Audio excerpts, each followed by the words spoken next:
Au programme de ce nouveau Mac d'Esther, un spécial incubateur avec le mode d'emploi de l'incubateur et la découverte de 3 startups. Pour commencer, le b.a.-ba de l'incubation avec Mathieu Valetas. Le Mac d'Esther, c'est parti.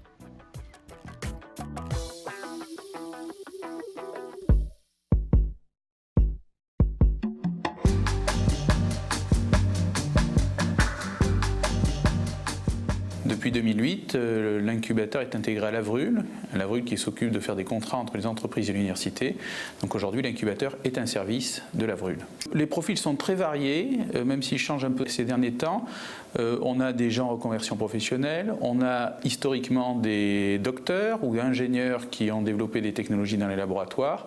Et une nouvelle tendance se dessine avec de jeunes candidats qui sont en cours d'études pour certains et qui décident de créer leur entreprise avant leurs 25 ans. L'incubateur, sa principale mission, c'est de faire du conseil aux entreprises innovantes ou aux projets innovants pour les amener sur le marché. Ça regroupe tous les volets de la création d'une entreprise. Ça a bien sûr du marché. On a ici une forte orientation marché. Bien sûr la technique, puisqu'il y a beaucoup de prototypes à faire dans la plupart des cas. Les aspects juridiques, les aspects levée de fonds, tous les aspects nécessaires pour avoir une chance de réussir. Pour être complet, on offre le conseil. On offre aussi de l'argent qui va être dédié au développement du projet. On offre aussi dans certains cas ce qu'on appelle une allocation d'incubation, c'est-à-dire un salaire d'1 an pour que les porteurs de projets puissent se consacrer pleinement à leur projet. Et pour répondre à votre question pleinement, ce qu'on cherche à faire effectivement, c'est de créer des synergies entre les incubés eux-mêmes pour qu'ils rentrent dans un état d'esprit.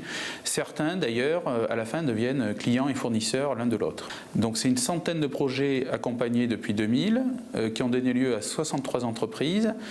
Environ, objectif fin 2016, 230 salariés et pour un chiffre d'affaires consolidé de plus de 10 millions d'euros. Donc ça correspond à une grosse usine de la région. On est très fiers d'avoir été invités donc sur sélection au congrès du Bi-Index, qui est un congrès mondial des meilleurs incubateurs mondiaux. Il y avait seulement 3 Français, parmi lesquels le nôtre. Et effectivement, ça permet de créer des synergies, d'échanger des bonnes pratiques avec les tout meilleurs incubateurs que vous pouvez connaître des grandes universités américaines, par exemple, ou britanniques. Biopitos allie pratique séculaire et science des matériaux avec un projet céramique pour l'élevage du vin.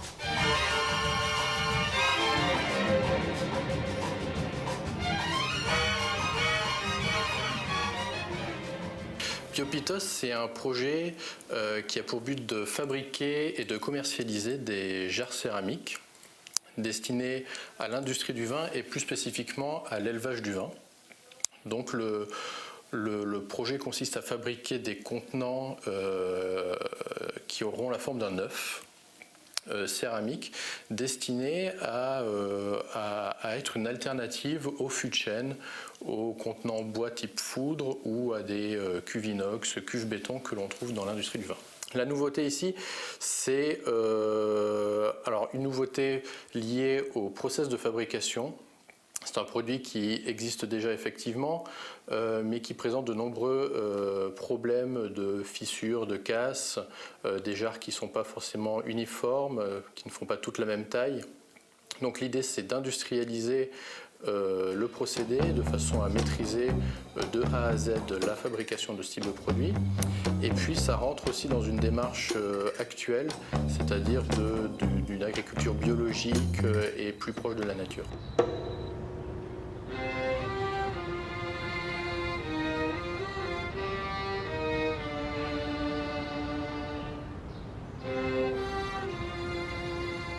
Après mon bac, je suis poursuivi vers un DUT mesure physique à Limoges.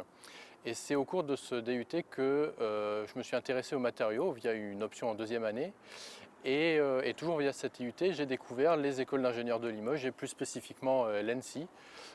Et je me suis intéressé plus particulièrement aux matériaux céramiques. Et voilà comment je suis arrivé à cette école d'ingénieur. Le projet est apparu à la fin de mes études en fait, avec la rencontre d'un commercial qui commercialise déjà ce type de produit, ces jarres céramiques, et qui souhaitait justement avoir un procédé, une entreprise partenaire capable de fournir la demande auquel il doit faire face. L'essai laboratoire permet de valider un certain nombre de procédés de propriété, et puis après on teste effectivement grandeur nature pour voir si tout fonctionne bien, et puis on valide avec des essais en vinification avec des laboratoires pour voir si le produit est viable commercialement parlant. Ce produit se destine alors à tout type de vin, mais plus particulièrement aux vins du sud de la France, avec des cépages type Cabernet Sauvignon ou Malbec, donc qui sont des cépages plus riches en tanins, plus forts en tanins, et ce produit se destine plus à ce type de cépage, puisqu'on a un produit qui est ici neutre gustativement, qui n'apporte aucun arôme gustatif. Donc l'idée, c'est déjà d'avoir un vin qui de lui-même apporte suffisamment de force pour avoir une qualité finale la meilleure possible.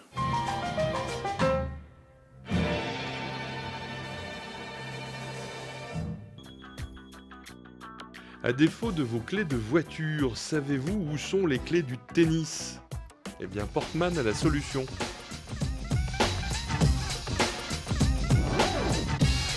Et c'est avec le statut d'étudiant entrepreneur que Benjamin Laporte lance Portman à l'incubateur, un dispositif de contrôle d'accès. On est convaincu que c'est de toutes les manières quelque chose d'essentiel, essentiel pour les locaux partagés, qui est finalement notre terrain de jeu, entre guillemets.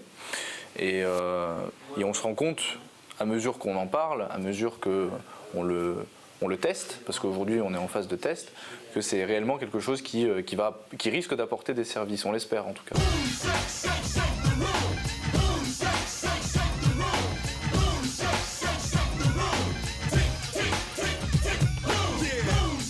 Qu'est-ce qu'on connaît quasiment tous, c'est le digicode pour rentrer dans la résidence par exemple. On s'est très librement inspiré d'un boîtier du commerce que l'on a, on s'est approvisionné et puis on l'a démonté pour regarder un petit peu comment est-ce qu'il était conçu. Nous, notre premier prototype ressemble un peu à ça. Donc ici par exemple, on a fait appel à l'IUT Génie Mécanique à Limoges pour nous faire un premier boîtier dans lequel on va incorporer nos éléments. Donc ici, l'espace pour le clavier, les touches, ici l'afficheur, l'écran LCD, et puis ici un second indicateur afficheur qui nous permet de donner plus de renseignements sur la disponibilité de la salle ou du terrain en question. Alors le point de départ, c'est un terrain de tennis. L'idée est toute simple. Aujourd'hui, les terrains de tennis, en fait, pour y accéder dans des petites villes qui n'ont pas d'accueil, ça marche comment? Il y a une clé qui est passée à la poste, au bureau de tabac, au PMU, et on ne sait jamais trop comment en fait, la faire passer. On ne sait jamais trop où est-ce qu'elle est et surtout qui est-ce qui en prend possession. Alors du coup, avec Christelle Aupetit, qui est professeur et chercheur à XLIM et à l'ENSIL, il y a eu cette proposition qui a été faite, qui était de se dire finalement, voilà, il y a bien quelque chose qu'on a tous dans la poche, c'est pas la clé du terrain de tennis, mais c'est le téléphone portable. Après son inscription, l'utilisateur reçoit un code par SMS lui donnant une entrée dans le créneau horaire attribué. Et ce dispositif n'est pas seulement destiné aux activités de loisirs. Et puis on a l'aspect après entreprise pour laquelle on peut utiliser une PME par exemple pour utiliser ce système-là parce qu'il est très peu contraignant, très facile à installer et relativement économique face à des solutions aujourd'hui proposées dans le contrôle d'accès.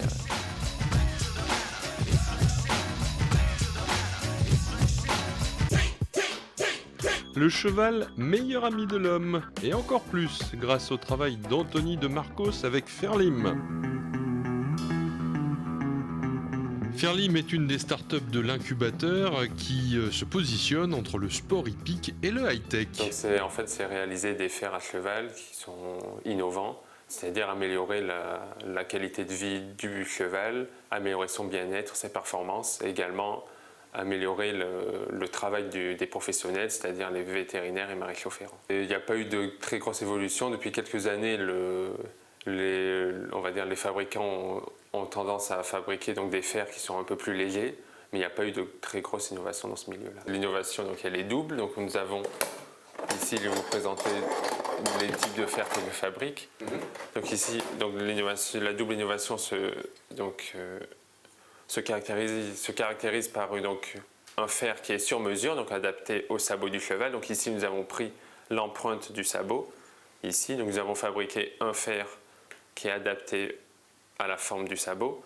Et ensuite, nous avons déposé un dépôt. Donc ici, c'est un fer en aluminium et ici, c'est un fer revêtu d'un dépôt céramique métal pour améliorer la résistance à l'usure. En fait, le maréchal ferrant va effectuer le parage, donc un parage classique. Et ensuite, il va poser cette grille sur le sabot et il n'aura plus qu'à prendre une photo, donc avec un smartphone classique. Et ensuite, il pourra l'envoyer à la société Ferlim qui traitera la photo et fabriquera un fer sur mesure. Actuellement, nous fabriquons pour quelques clients déjà des fers à cheval. Donc nous avons déjà testé, validé.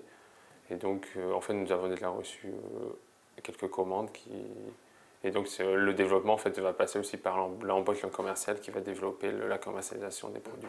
La recherche et le développement ont été réalisés à Limoges et en cas d'industrialisation, des ressources ont déjà été identifiées. Il y a deux volets, donc le volet usinage qui est fabriqué dans une entreprise à Limoges, donc j'ai déjà désigné le sous-traitant, et actuellement c'est le Citra qui me fait le dépôt ultra résistant. Donc eux ils peuvent me suivre sur des petites séries, mais sur des grandes séries on a vu qu'on est quand même assez développé dans cette région-là niveau matériaux, donc c'est possible de trouver un partenaire. Le commercial débutera en octobre pour vraiment développer cette commercialisation, donc démarchage au niveau des hippodromes, etc.